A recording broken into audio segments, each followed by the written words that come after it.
Hindupuram municipal chairman పదవి TDP కైవసమైంది. Municipal chairman గా TDP అభ్యర్థి రమేష్ ఎన్నికయ్యారు. అయితే రమేష్ కు అనుకూలంగా 23 ఓట్లు రాగా వైసీపీ అభ్యర్థి లక్ష్మికి అనుకూలంగా 14 ఓట్లు మాత్రమే వచ్చాయి. దీంతో మున్సిపల్ చైర్మన్ గా రమేష్ ఎన్నికయ్యారు. ఈ సందర్భంగా రమేష్ తో మున్సిపల్ కమిషనర్ ప్రమాణ స్వీకారం చేయించారు. రమేష్ ను దగ్గరుండి సీట్లో కూర్చోబెట్టారు ఎమ్మెల్యే బాలకృష్ణ.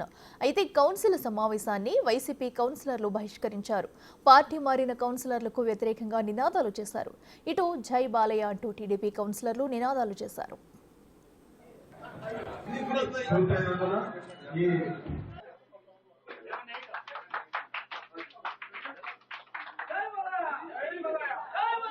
వైఎస్ఆర్సీపీ పరిపాలన ఉన్నప్పుడు వారి పరిపాలనకు విసిగిపోయిన కౌన్సిలర్లంతా కూడా ఎలక్షన్ కు ముందే కొంతమంది మన పార్టీ తెలుగుదేశం పార్టీ వైపు మొగ్గు చూపడం జరిగింది.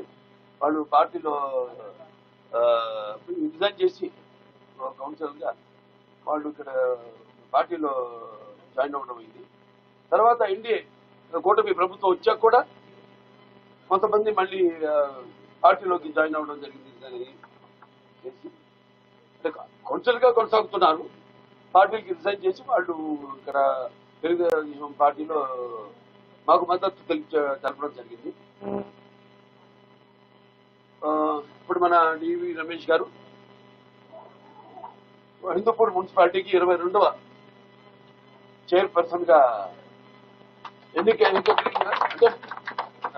ఎన్నికవ్వడం చాలా సంతోషించదగ్గ విషయం.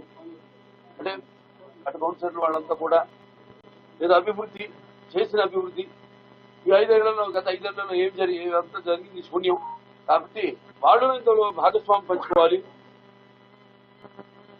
అన్న తపనతో వాళ్ళు వేసిన ఓట్లు ఎవరైతే ప్రజానికం వాళ్ళు గెలిపించారో వాళ్ళందరికీ న్యాయం చేయడం కోసమని వాళ్ళు ఇందులో భాగస్వామ్యం పంచుకోవడానికి మరి ఇందులో ఈరోజు ఈ రమేష్ గారిని ఎన్నుకోవడం జరిగింది.